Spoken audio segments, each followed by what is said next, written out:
Ici en Afrique, on a tendance à dire encore une idée copiée sur les États-Unis. Quand tu viens avec une idée que c'est un concept qui a déjà été exécuté, c'est ce qu'on te dit. Mais ce que les gens ne savent pas, c'est que même les Américains, les Européens, les Asiatiques, même c'est les meilleurs là-dedans, ils copient aussi, mais avec méthode, avec stratégie. C'est ça la différence entre eux et nous, en fait. Chez nous, on copie parce que là-bas, c'est en train de briller, c'est en train de marcher, comme on dit, ça pull up. Alors que chez eux, ils copient quand ils sont sûrs que ça va marcher et surtout, ils réadaptent ce qu'ils copient à leur réalité. Aujourd'hui, je vais vous parler d'un cas d'école ici à Abidjan, le M Studio, qui se définit comme étant le premier startup studio en Afrique de l'Ouest et qui a réellement compris que copier, ce n'est pas tricher. C'est la meilleure manière même d'innover. Mais attention, copier, c'est pas recopier. C'est analyser, comprendre et surtout adapter son modèle. Et c'est exactement ce que le M Studio fait avec ses startups. Il ne faut pas juste prendre une idée qui a réussi à New York et l'installer ici à Treichville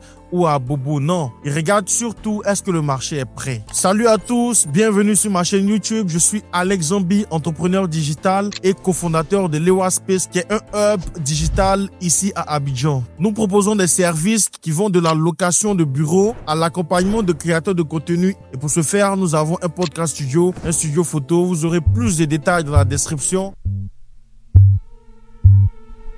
Le M Studio, avant de copier une idée, il se pose un bon nombre de questions. Déjà, il cherche à savoir si le marché est prêt. Au niveau des utilisateurs ici, est-ce qu'ils sont habitués à l'utilisation d'applications mobiles? Est-ce qu'on a la même structure économique? On a les mêmes besoins? Est-ce que c'est les mêmes problèmes à résoudre? En tout cas, il y a beaucoup de questions à se poser. Et quand les réponses sont claires, c'est là qu'il décide de passer à l'action. C'est-à-dire, il copie avec un ensemble de données empiriques. Il ne se lève pas comme ça pour dire, OK, allons-y, essayons de voir si ça marche. Si on prend l'exemple de Jolly, on verra qu'ils ont regardé ce que Frubana a fait au Mexique, qui est une plateforme B2B qui connecte directement les restaurants aux producteurs pour acheter leurs produits sans frais, sans passer par plusieurs intermédiaires. Ils ont aussi regardé et étudié ce que Freshket en Thaïlande fait, qui est une marketplace qui fait exactement la même chose entre agriculteurs, grossistes et restaurants. Et bien sûr qu'ils ont aussi regardé un exemple qui est plutôt proche de nous, qui est Wendy's au Nigeria. Et on a One Order en Égypte. Ce sont des gars qui ont réussi à révolutionner la chaîne d'approvisionnement pour les restaurants. Donc Jolly a essayé de reproduire tout ça, mais en se demandant, chez nous en Côte d'Ivoire, est-ce que le commerçant du quartier va utiliser une application? Comment est-ce qu'on le fait rentrer dans le système sans changer ses habitudes? Résultat, Jolly, aujourd'hui, c'est une plateforme qui s'adapte plus ou moins aux réalités locales, qui comprend qu'ici, même si tu digitalises, il faut toujours garder une petite porte pour le cash et le contact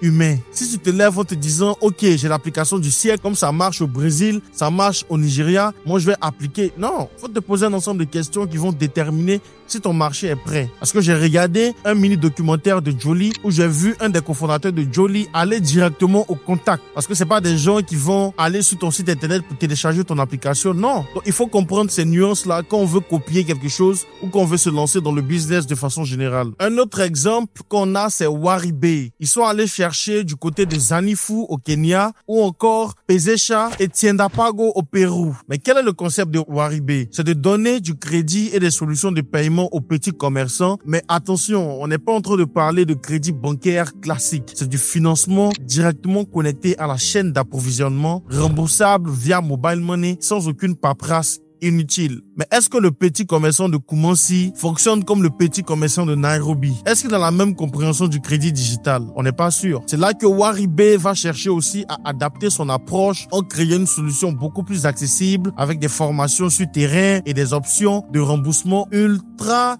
flexible. Un autre exemple qu'on a, c'est Block, Jeko et Danaya. On a Block qui s'est inspiré de Bosso, qui est une startup qui évolue en Zambie, et de Inframarket qui évolue en Inde. Donc, l'objectif de Block, c'est de créer une marketplace B2B dans les matériaux de construction. Jeko a regardé comment Moneypoint au Nigeria et Yoko en Afrique du Sud ont développé des solutions de paiement et de gestion pour les commerçants. Danaya est carrément dans le game des solutions KYC, KYB. Si tu ne sais pas c'est quoi, ça signifie Know Your Customer, Know Your Business. C'est un ensemble de technologies qui permettent aux fintech de savoir qui sont ceux qui utilisent leur application. Ça permet de sécuriser les applications de fintech. Donc, ils se sont inspirés de Smile Identity, de Truora pour créer des solutions de vérification d'identité adaptées à notre marché, c'est-à-dire le marché ouest africain. Donc, pendant qu'on est là à critiquer pour dire que le M-Studio ou bien en Afrique, on ne fait que copier, il y a des gens qui avancent, il y a des gens qui innovent, qui adaptent des solutions à leur marché. Ils créent des emplois, ils digitalisent les PME, ils facilitent le commerce et l'accès au financement. Il y a tout ça qu'il faut noter et qui est très important. Et c'est même pas seulement en Afrique, parce que même les plus grosses boîtes du monde le font. On a Facebook qui a carrément copié les stories de Snapchat. On a TikTok aussi qui a été copié par Instagram et Facebook avec les Reels. En Chine,